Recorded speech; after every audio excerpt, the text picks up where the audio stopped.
Hello, Hiếu, are you there? Oh, hello, are you there? And yeah, Okay, welcome. How are you today? I am fine. Yeah, it's nice to see you. How was your week? It's normal. It's normal. So are you going back to school yet, or school starts in August? No, I haven't gone to school there yet. Okay, you haven't gone back to school yet, so maybe it starts around August. Yeah. Huh? Yeah, maybe I'm asking, maybe school starts around August? Yes, at the Mm. end of August. At the end of August, that's quite late. At like usually when I teach at the public school, they tend to let the children go back to school in the middle of August because they want to prepare the children for the new school syllabus, things like that. Yeah. So No, no, not happening with your school. I have seen the schedule Yeah, you have seen the at schedule. the end of August. At the end of It's too August, late. it's too late. You want to Yes. go back to school now? No, No. Okay. and So, it give me a long holiday. it gives you a long holiday, right? So next year you will be in grade nine, right? Yes. Okay. Next year you will be in grade nine. It means you will have a lot of things to prepare for the, yeah, for the, how do you say, entrance test? Is that an entrance test? Like the Yes. yeah, the test that gets you to a grade high school at the end of grade nine. Huh? The entrance test is the 10th grade. Yeah, the Yeah. high school entrance test. Yeah, that's right. Yes. Okay. Right. Okay. So let's go back to the lesson we were talking about last time. This one. Yeah. Okay. So last time we were discussing about phrasal Crazy. verbs, right? Yeah, phrasal verb. So remember, phrasal verb is a combination of a main verb, an action verb, with a preposition, right? So the preposition could be one preposition, two prepositions, right? I haven't seen like a phrasal verb that has three prepositions, but for now, we know that the combination of one verb and one preposition is quite common, while one main verb and two prepositions is rarer, right? Yes. Yeah, it's more uncommon. Yeah. Okay, right? And let's look at the phrasal verb we have learned the last time. Okay, we found them in this reading. Okay, right. So some phrasal verbs you are not familiar with can include get on with. Yeah, to get on with someone is to have a good relationship with someone. Okay, so for example, sometimes your teachers will ask you, do you get along well with the class? Meaning là mình có chơi thân với các bạn trong lớp không? Mình có hòa đồng với các bạn trong lớp không? Được chưa nhỉ? Okay. Okay. Okay. Get on with meaning to have a good relationship with someone. Okay. And then to walk out on, you don't see this kind of like you don't see this kind of phrasal verb very much. So I say it's on the uncommon side of phrasal verb. But Yes. now you understand that to walk to walk out on meaning to abandon or to leave something or someone behind. Okay? Quite Yeah, it is a literally. little difficult. A little difficult. Well, like it's a little difficult to remember and to use the word, but to understand the word is kind of easy, right? Yes. Because you, I think I can know the definition of this word at the mm, first sight. yeah, you think you know you will be able to understand the Yeah. meaning by just looking at it, but then if you try harder, you can use it, but it's quite difficult to remember the correct meaning, huh? Yes, sir. Yeah, okay. It's the same for me. The first time I saw this word too, I was like, oh, it's kind of easy. Walk out on is to leave someone inside the room. Yeah, I think it's like that. But the numbers of time I have used this word is kind of low. Yeah. And Right. it's not used in IELTS. You can use it in IELTS, but Yeah. remember, it is a very specific context, right? Nó được sử dụng ở trong một cái tình huống rất là cụ thể là mình bỏ ai đó lại, bỏ cái gì đó lại và rời đi, right? Vậy thì có ít trường hợp mà mình có thể nói về cái mình có thể sử dụng cái này làm sao mà cho nó dễ chịu nhất với mình. Yeah. Yeah, right. So because it is on the rarer side, on the more uncommon side, you can actually use it in IELTS and get a boost of your vocabulary on the condition that you remember the context and the meaning of it, right? Use it with Yes. the right context and you will get a boost of vocabulary point. Okay, Yeah, so it's of no topic. yeah, like it has no topic, right? It Has is no very topic. well, actually, some children, some students, when they talk about their family, like if they live in a family with only one parent, with only single parent, Yeah, it's very rare. yeah, very rare. Like, they Yeah, sometimes very talk rare. about that. Oh yeah, my dad left me or my mom left me. So instead of saying left, they could say that. Well, yeah, my mom walked out on our family. See? Yes. It could be used in IELTS, but very rare, and not a lot of people remember that. They just use Not the have word this left. condition in Hmm. this situation. Yeah, that's right. So one advice for you in IELTS, you can use uncommon word, advanced word, like difficult words, and however you want to call it. But remember, you have to control the word well, meaning you know when to use, what to use for, right? Yes. Yeah. Okay, the next one to go through with. This one is a lot more common. Cái này nó thông dụng hơn. Tuy nhiên thì bản thân cô thì cũng không có sử dụng cái từ này khi mà cô đã có cái từ là complete rồi hoặc từ complete, từ accomplish hay là từ finish. Những cái từ đấy nó phổ biến hơn và nó dễ nhớ hơn. Mình có thể nghĩ đến cái từ đó ngay trong đầu mình. Mình dùng nó thì vẫn ok hơn. Rồi. Yeah, there's a fact in IELTS that when you know a lot of vocabulary, it is kind of difficult to find the correct one and the uncommon one. Okay? Because Yes. because when you think about the difficult word, you have to be careful of it. So it makes you feel nervous when you use them. Yeah. So my advice is that just use whatever you're comfortable with first. But when you're comfortable with a word, try to master it. Advanced thì cô chỉ yêu cầu là control tốt thôi, nhưng mà khi mà mình đã thoải mái với những cái từ mà level dễ rồi thì mình là phải master, mình phải thuộc lòng, mình phải làm chủ được nó một cách hoàn toàn 100%. Đúng chưa nào? Yeah, that's why some students don't use a lot of difficult or advanced words. They still get a very high point for speaking. Okay. So, what kind of speaking score are you aiming for in the IELTS test? I think it's a little too far It's a little and too it's far to think of at that. advanced level. An It's too advanced high for me, level. too difficult. Okay, so then you should aim for at least 6.5 or 7 in speaking, right? Okay, the My two, what?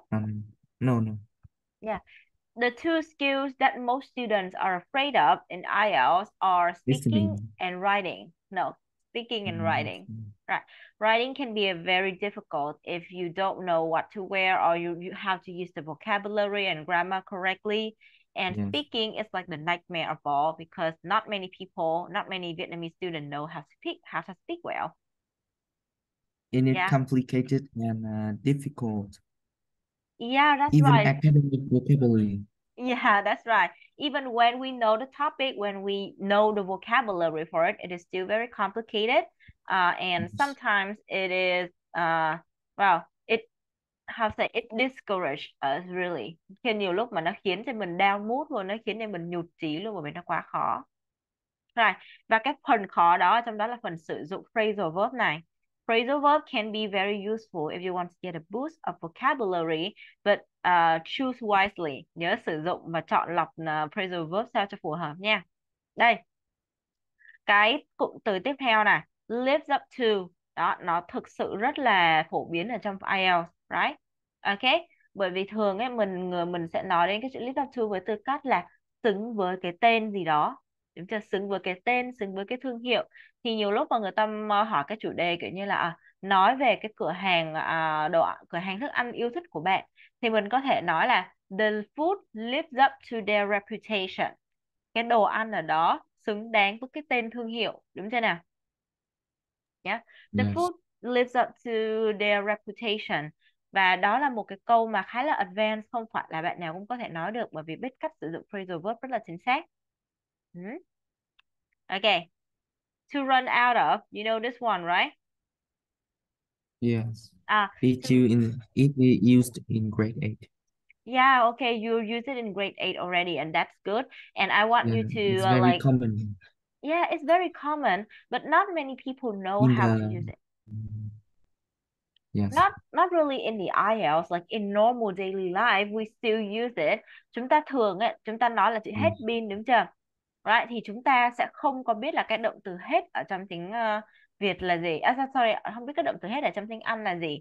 Nên là cô gặp nhiều trường hợp mà học viên tối ngày cứ kiểu như là teacher, my laptop has no battery. Đó. Run out of battery. Đúng rồi, phải là run out of battery, hoặc là kiểu we run out of food, chúng ta hết đồ ăn rồi, thì các bạn hay nói là we have no food left. Đó. Thì cái nghĩa nhìn chung thì nó vẫn giống nhau thôi, nhưng mà cái cách mà mình sử dụng cái run out of nó sẽ khiến cái từ vựng của câu văn của mình nghe nó hay hơn. Đó. Right, makes you feel more fancy. And then to agree to do something, to sign up for. This one is actually very common, but not many people know how to use it. Yes. Đúng luôn, rất là phổ biến nhưng không có nhiều người biết cách sử dụng cái từ I sign up for haven't này. learned it before. You haven't or you have? Haven't.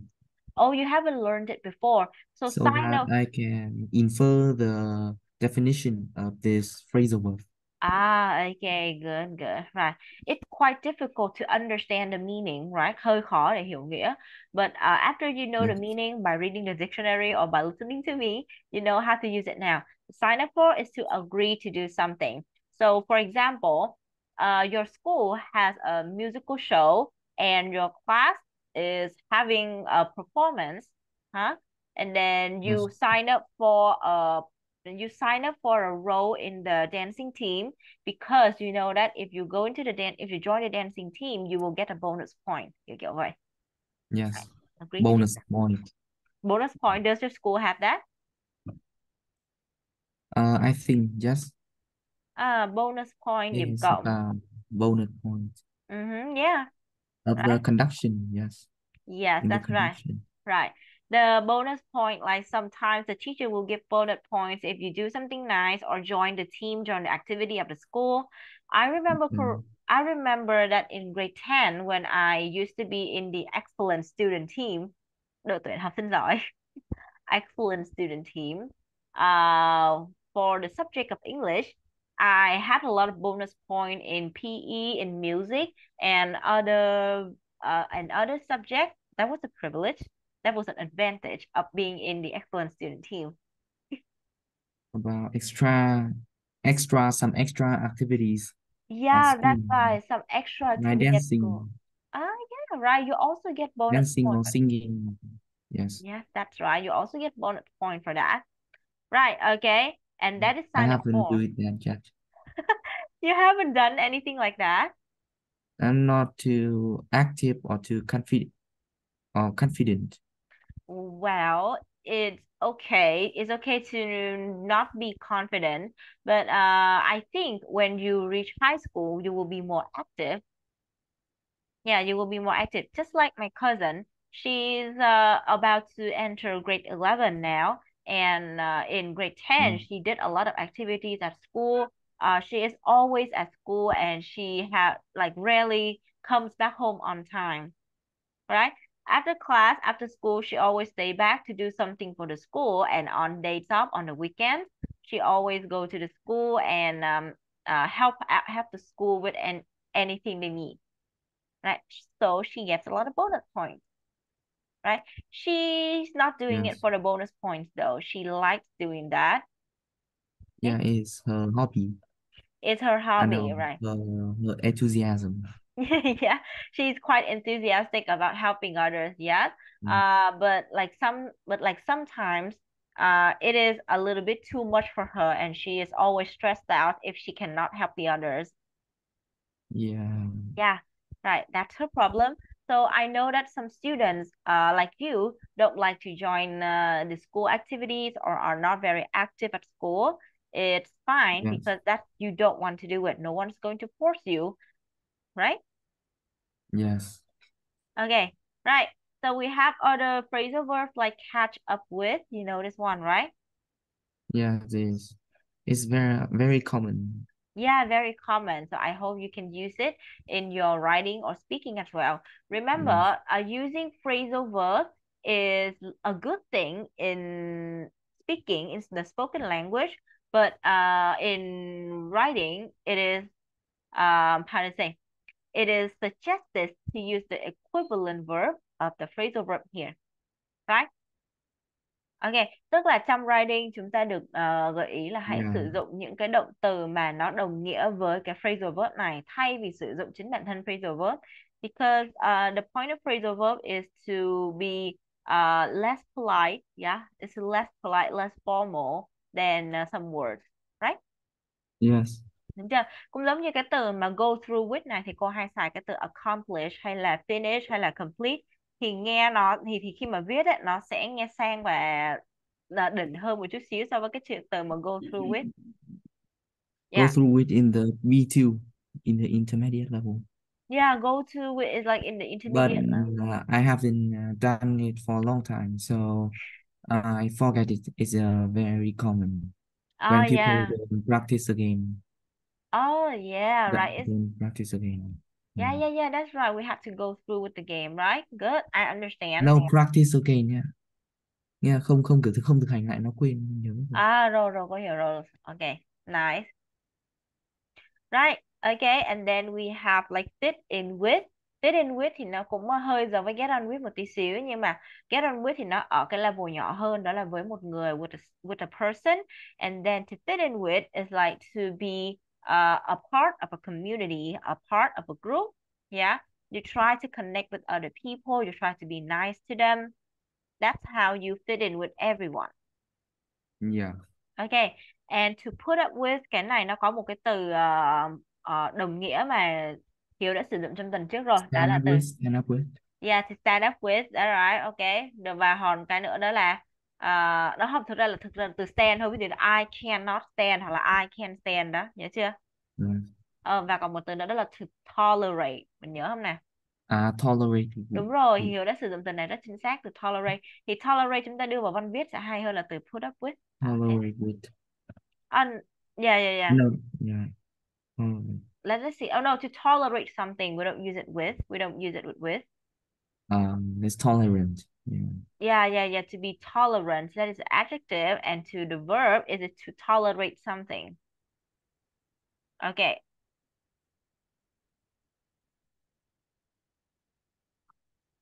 Yeah. Okay. So sometimes you will see like phrasal verbs that look like almost the same, đúng chưa? Đó là chúng ta sẽ gặp trường hợp mà Mm. các cái phrasal verb nó sẽ giống nhau gần như là đến 70% về mặt chữ viết. Giống như ở đây cô có là look up và look up to. Yeah, they look kind of like the same, right? But they have different meanings and different contexts, right? So you will Yes. understand them by searching, looking up in the dictionary. Right, to look up is to search for information in a book, and to look up to is to admire or respect someone. Very different in meaning, right? Yes. Okay, good. Right? And then we have to get away and to get away with. Ah, they are different. Like to get away, if you want to talk about the escape of someone, right? To escape something, to escape someone, it is quite literally different with get away with. Okay, so try to read get away and get away with and tell me mình hiểu thế nào về sự khác nhau này. Uh, about the definition. Yeah, đúng rồi, mình đọc cái giải thích rồi sau đó là mình hiểu như thế nào về sự khác nhau này. Um, Get away không? Ừ, đúng rồi, get Get up. away và cả get away with luôn. Ý là cô đang muốn mình so sánh get away với get Get away away. with. Something bad. Wait a minute. Dạ. Yeah, do something bad.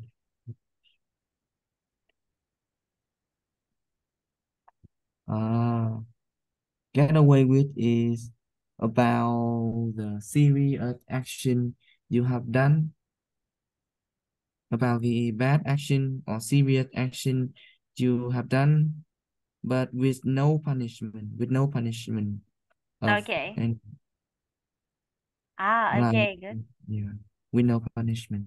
Ừ. And get away is something like in a place you have managed to escaping from it, and it's Ừ. very it is hard. I know. Is it just escaping or living someone in a places Okay. Yeah, about can. living, escaping and get away with is do À. something bad. Ok, vậy thì có phải là nếu như cô nói tiếng Anh, cô nói tiếng Việt như vậy thì Hiếu sẽ hiểu hơn không? Cả hai cái get away và get away with cũng đều có nghĩa là thoát. Nhưng một cái là chạy thoát, trốn thoát theo nghĩa đen, đúng chưa? Còn cái Ờ, get away with thì mình sẽ hiểu đó là thoát tội. Đúng chưa nào? Không bị sao. Đúng With rồi, no thoát tội. punishment. Đúng rồi, đó là mình làm cái gì đó sai đó nhưng mà cuối cùng thì cũng không qua trách phạt thì mình chả có cái hậu quả để cho mình, đúng chưa? Đó thì nó sẽ có cái sự tương đồng với cái chữ gốc của nó, đó là get away đó. Rồi thì những cái từ mà kiểu như make up hay make up for nó sẽ có sự giống nhau này, và nó cũng sẽ xuất phát từ một cái điểm chung gì đó, rồi mình sẽ phải nhìn ra hiểu hiểu ra được cái sự giống nhau đó để mình biết là tại sao nó lại giống nhau đến như vậy, như thế nào. Yes. Rồi, ok, hiểu, đợi cô chút xíu nhé, mình đọc và mình tìm hiểu, mình hiểu thêm về cái list of phrasal verb nó giống nhau như vậy. Chờ cô xíu, có việc. 2 minutes ha. Yes.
Hello, Hiếu, are you still there?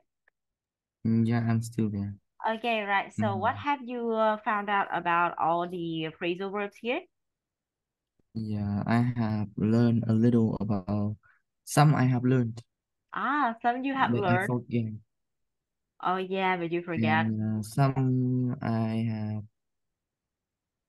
some I have took it in my mind.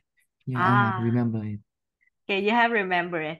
So we have some very interesting pair like this one, like makeup and makeup for, right? Uh-huh. Yes. Okay. So make up, nếu như mà chúng ta phải dùng một từ tiếng Việt để mô tả cái chữ make up này thì chúng ta sẽ nói đó là từ gì nhỉ? Make up, Yeah. invent something of invent Chúng ta of dùng một từ an tiếng Việt, use the Vietnamese word, tức là hãy dịch từ này ra tiếng Việt cho cô nào. Với từ make up này thì chúng ta sẽ có gì? make up, nó sai sự thật, lie, Nó đúng rồi, chính xác, nó sẽ bằng một chữ lie, đúng chưa? Nó sẽ là bịa đặt, fit. đúng chưa nào? Đó. Yes. Ok, thì make up here là bịa ra một cái gì đó, to invent something, often something that is not true. Rồi, ở đây thì chúng ta có make up for, to do something that corrects a bad situation. Thì mình hiểu cái này tiếng Việt như thế nào nhỉ? Sửa lỗi, fixes the mistake. Sửa lỗi cũng gần đúng, nhưng mà À cô không, cần, không gần gần đúng, you nhưng mà do cô, something. vậy thì bây giờ nếu như, Metaphor là gì cô? vậy thì bây giờ cô sẽ nói một cái ví dụ bằng tiếng Anh mình thử hiểu xem sao nhé. Yes, Right. So you promised your girlfriend that you're going out with her on Sunday, right? But then something yes. came up and then you canceled the date, right? The girlfriend is of course very sad. So you stated to her, I can make it up for you next time. I promise. À, Right? do So it again gọi là make it up for không. you. Make it up for you. Okay. So the next day on Monday, you bring her a present, a teddy bear, and then you say, I want to make up for you. I want to make up for our canceled date last time. Bù đắp, Đúng rồi, compensate. chính xác, đúng rồi. Đó, bù đắp. Đó, make up for này là bù đắp. Do something that corrects a bad situation. Nếu như mà mình nói là kiểu correct bad situation, sửa cho lại đúng ngay lúc đó ấy, thì chưa chính xác lắm. Một đa số các trường hợp mà bad situation là nó xảy ra rồi, đúng chưa? Xảy ra rồi và xong rồi, không có gì có thể sửa được hết nữa. Chỉ có cách là bù đắp vào thôi. Thì nó chính là cái chữ mà make up for. Được Ừ. chưa nào? Yeah, that's make up for. Rồi, ok. Vậy thì cái gốc của hai cái chữ make up và make up for này nó có một cái sự tương đồng, đó là mình phải tạo ra một cái sự kiện gì đó mới. Đó, nhưng mà nó hơi khó để mà kiểu hình dung ra được là nó có điểm nào chung ấy, kiểu hơi I'm stretching it out a little bit. Nhưng mà chúng ta hiểu nghĩa như vậy, make up một cái là bịa đặt, make up for một cái là bù đắp. Rồi, chúng ta có get up và get up to, right?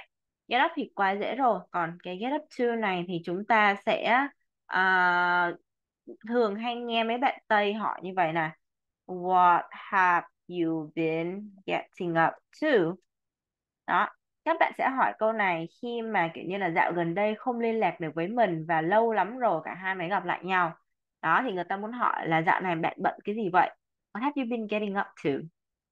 Right? Yes. Ok. Và hơn nữa là nếu như mình cảm thấy là cái bạn này kiểu như là dạo này gần đây bận quá không liên lạc được, chắc là làm điều gì đó mờ ám rồi, thì mình mới hỏi câu này: What have you been getting up to? Dạo này đang plan, dạo này đang lên kế hoạch gì đó đúng không? Dạo này đang âm thầm làm gì đó đúng không? Kiểu kiểu vậy.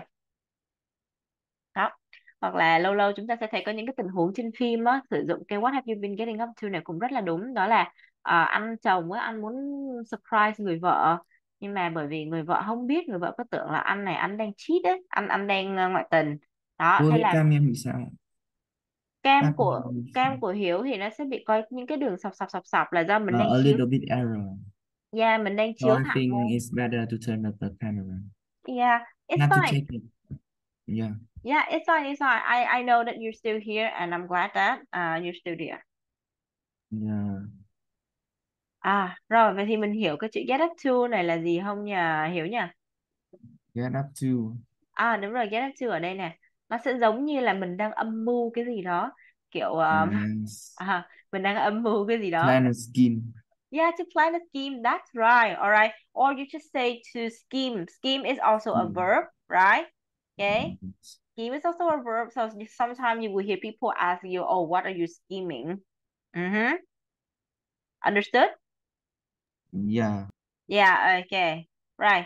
Đây cái cụm tiếp theo rất là hay, đó là go back on. Go back on thì mình hiểu, nếu như mà mình đọc cái lời giải thích rồi thì mình chắc chắn sẽ hiểu được là tại sao nó lại sử dụng chữ go back on như vậy.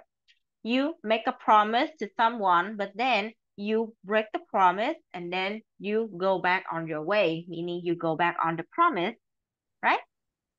Yes. Hứa với người ta rồi nhưng mà cuối cùng thì cũng đường ai nấy đi, thế thành ra là mình tự bước ngược lại cái lời hứa của mình, là mình nuốt lời hứa vừa thốt ra nó nuốt Deceive. ngược vào trong. Deceive. Lừa Deceive, dối. lừa dối thì cũng chưa chưa có đúng lắm, chúng ta chỉ cần là to break a promise là được rồi, đó là kiểu thất hứa đó nhá. Deceive là lừa dối mà này đâu phải là lừa dối, chỉ là break a promise, thất hứa với người ta thôi. Rồi, ok, những cái cụm phrasal verb này nó rất là thú vị ha, thì mình học, mình cố gắng mình ôn lại cái này giúp cô. Sau buổi ngày hôm nay thì cô sẽ gửi lại nguyên cái slide của bài này cho mình học nè, được chưa nào? Nha, ok. Did you know that a web to practice the phrasal verb? Any web Yeah. that practices the phrasal verb. Can you Uh, recommend? hmm, Um, I'm not sure, but do you know Quizlet?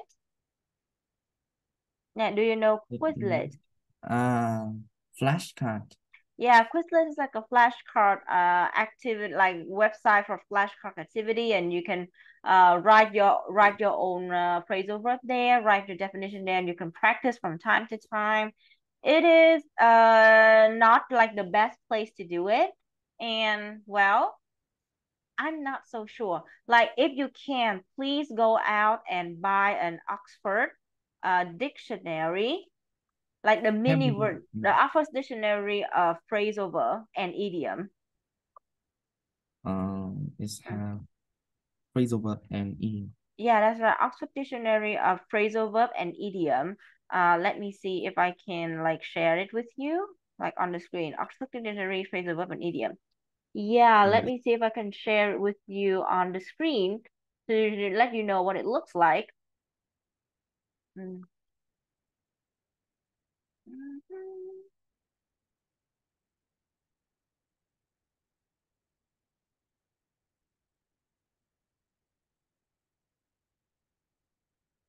Yeah, it's like a pocket dictionary, okay? It's a pocket dictionary, một từ điển bỏ túi. They use a lot of great idioms there. Buy it. It's not an ebook. It is not an ebook, yes, because it's like copyrighted. Nó là sách có bản quyền cho nên là mình sẽ không có tìm thấy được cái phiên bản là Ebook. yeah, mình không thể tìm được phiên bản ebook. Nó cũng hơi mắc một chút xíu, tuy nhiên thì là đây là nó là từ điển bỏ túi rất là nhỏ, mình đi đâu mình cũng có thể mang theo được. Right? Yes. Okay, right. Phrasal verb and dictionary. The first time I took the IELTS test, I did like research a little bit inside this dictionary, and it helped a lot with improving my vocabulary. Yeah, understood? Yeah. Yes. Okay, thank you. And you asked me for a website that could practice the phrasal verb. I'm not very sure about that because like I don't use any website to practice the phrasal verb. I just tell my student, I just tell myself that to use the how to say uh to use the action verb in writing and to use phrasal verb in speaking and use the one that are easy to use. Tức là cái nào dễ, cái nào thoải mái với học sinh và với bản thân cô thì cô mới khuyên là nên dùng. Chứ còn có những cái phrasal verb nó rất là khó dùng ấy, nên là cô mới bảo là thôi cũng không cần Mm, thiết. Đó. Phrasal verb, uncommon. Yeah. Like yeah, yeah, yeah. uncommon. Yeah, don't use anything that is uncommon and you don't know well about it. Okay, Yes. right. Yeah, it because it's very difficult to control your vocabulary if you don't know very much about what you're going to say, right? Right, okay.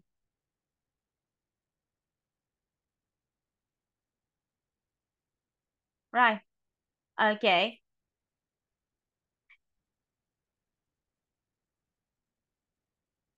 Right, okay, so we have some like reading sentences here. I want you to spend 1 minute to read all of it, and then can you tell me, do you understand everything? Um,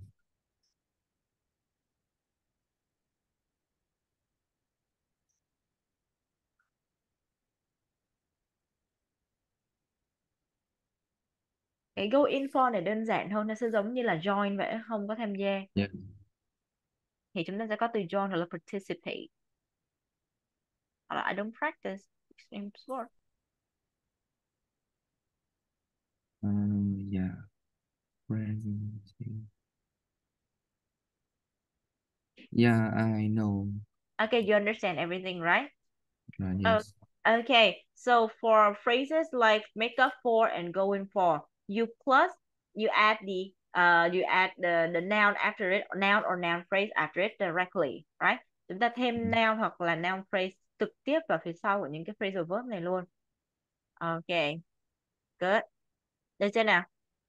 Yes. Right, if it's easy, yeah, then try to remember what kind of vocabulary we have learned and Get up replace. to go in for put up with get on with Okay. Right, this is like the get on with, right? Get on with, and this is put up with, enjoy yes school to go in for, right? Yeah, okay. yes Right, còn cái do last weekend cái này sẽ phải là get up to. Bạn tuần vừa rồi bạn bật gì vậy đúng chưa? Còn admire này thì chúng ta yeah nói là từ nào cho cô, là nãy cô không nghe rõ. get up to Get up to nó phải là cái số 3, get up to là mình bận với cái gì đó. no look up to Đúng rồi, look up to mình ngưỡng mộ ai thì mình ngước lên trên, look up to someone. Okay, easy. Oh God, this is easy. Right. Okay.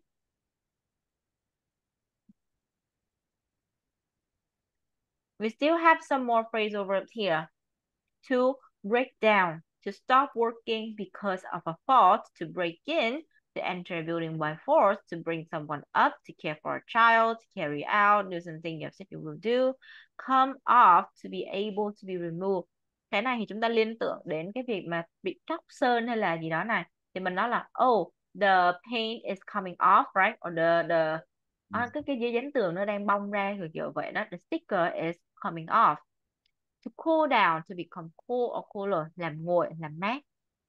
Rồi, yeah. easy. Mm, more I think it's a little bit too much phrase of her. I had too much phrasal verb to learn I today. think This, yeah I think yeah, I can remember it. yeah. But I just want you to use some of the following. Cô chỉ muốn mình sử dụng một số cái từ sau đây thôi. Đầu tiên đó là break down, được chưa nào? Break Breakdown, down này nó nói đến cái việc mà cái gì đó nó bị hỏng. Rất là dễ nói bring luôn. up, Yeah, bring up có bởi vì mình nuôi nấng ai đó, nuôi dạy nào đứa trẻ nó nên người, đó carry là out với cool down, còn mấy đúng. cái kia không dùng. Cool down không cần dùng cũng được, cái carry out là cái Carry cần out. dùng nè, và cái break in là cái cần dùng, bởi vì mình nói là mình rất khó để nói đến cái từ đột nhập mà không nghĩ ngay đến từ break in. Từ break in nó lại phổ biến hơn cái từ mà enter a building đó, tại vì break in nó Yes. ngắn gọn hơn đó. Mình bảo là oh, someone broke into my house yesterday, right? Đúng chưa? Yes. Ok, nó dễ hơn là mình nói là enter a building. Vậy nên là nếu mà muốn học phrasal verb thì học cái one, two, three, four, bốn cái đầu tiên thôi, là những cái đó mình áp dụng được trong rất nhiều tình huống. Đó, thế thôi, break down. Un Yes. right, understood? Yeah, so I'm going to send this slide I to you know. after our lesson today. We still have some time, so let's continue with the next one.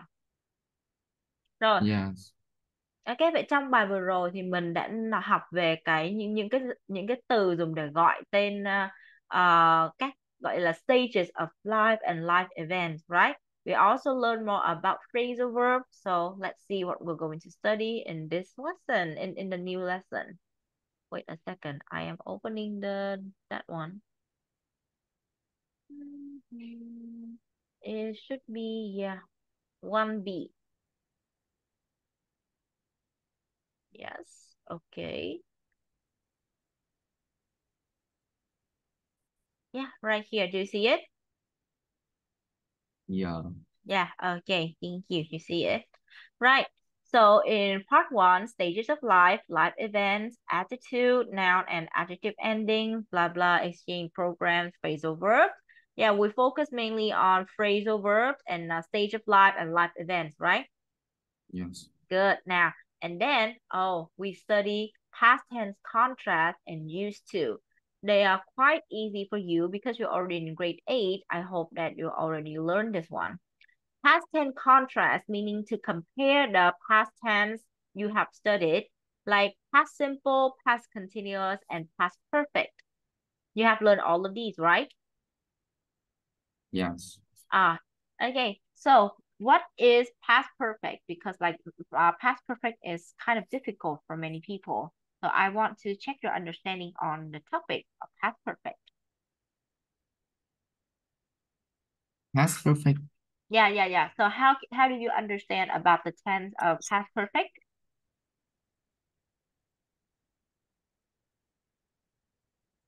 Cô trợ từ là gì không? Trợ động Uh, từ. auxiliary verb. Auxiliary. Auxiliary. Yeah, it's like this. Auxiliary.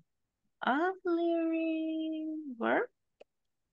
Yeah, Auxiliary verb. yeah, Yes. auxiliary verb. Auxiliary verb. For these, which is very important about past perfect about the auxiliary verb. It Mm-hmm. is started with the verb when talking about the per- simple perfect.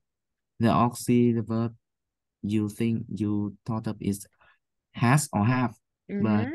about the past perfect is difference, a little bit difference between the auxiliary is about had, Okay.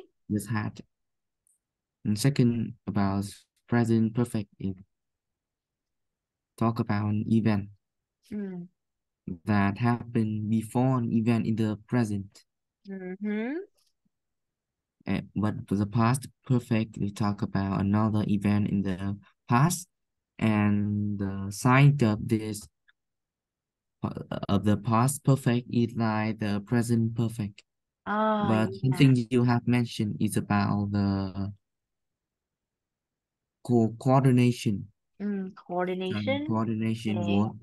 Yeah, and I have forgot. Yeah, Yeah. and I have forgot. Okay, so the way you explain it is kind of bit hard to follow. So, okay, you can either read the thing on the screen or you say it like this. Okay, talks about an event that finished before another event, right? Especially the event that both events are in the past, right? An event that finished before another event. Đúng chưa?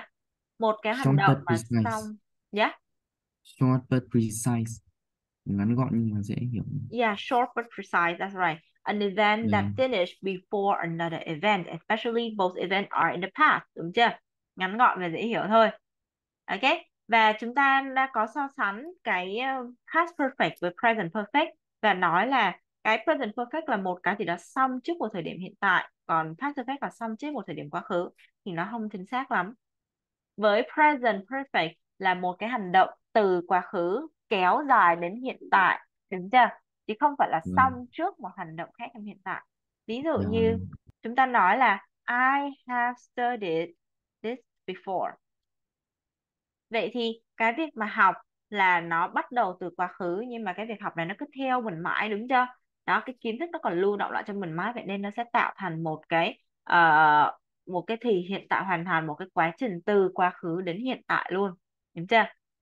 Thì cái Yeah. điểm giống nhau giữa hiện tại hoàn thành và quá khứ hoàn thành nó cũng là một cái quá trình từ một cái thời điểm nào đó đến một cái thời điểm đó nó kết thúc, nhưng mà past perfect là nó làm thêm một điều kiện nữa là phải xong trước một thời điểm khác trong quá khứ.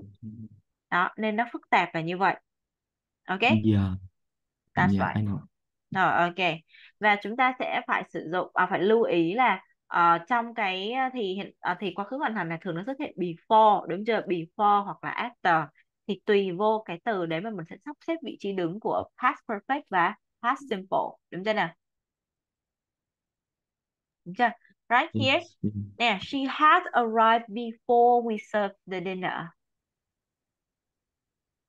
Đó, thì khúc này là had Yes. arrived là xong trước nên xếp trước đó, bởi vì nó xong trước cái hành động là we serve the dinner nên chúng ta xếp trước thôi. Và we serve the dinner là một hành động trong quá khứ, vậy nên ở cái phía trước nó phải là past perfect và cái này là past simple. Understood? Okay. Ok, understood. Right. Rồi cái công thức cũng rất là dễ luôn. Rồi đây, bây giờ chúng ta thử nè. Hãy oh sorry. Ok, right. Hãy sử dụng hay gọi tên những cái ô trống này bằng các tên của thì quá khứ mà mình tên của các thì quá khứ nha. Past simple. Yeah, past simple the first one. Past continuous. Good. Uh, có thì dây chết while we are arriving in past. Past simple này, past continuous này, Past simple và past continuous, đúng rồi, chính xác. Và cuối cùng là past past perfect. perfect. Đúng rồi, ok. Cái past simple và past continuous khi đi với nhau nó tạo thành một cái kiểu câu rất là hay, và mình cũng có thể sử dụng nó thường xuyên trong văn nói, văn viết luôn. Ok, good. Rồi, ok.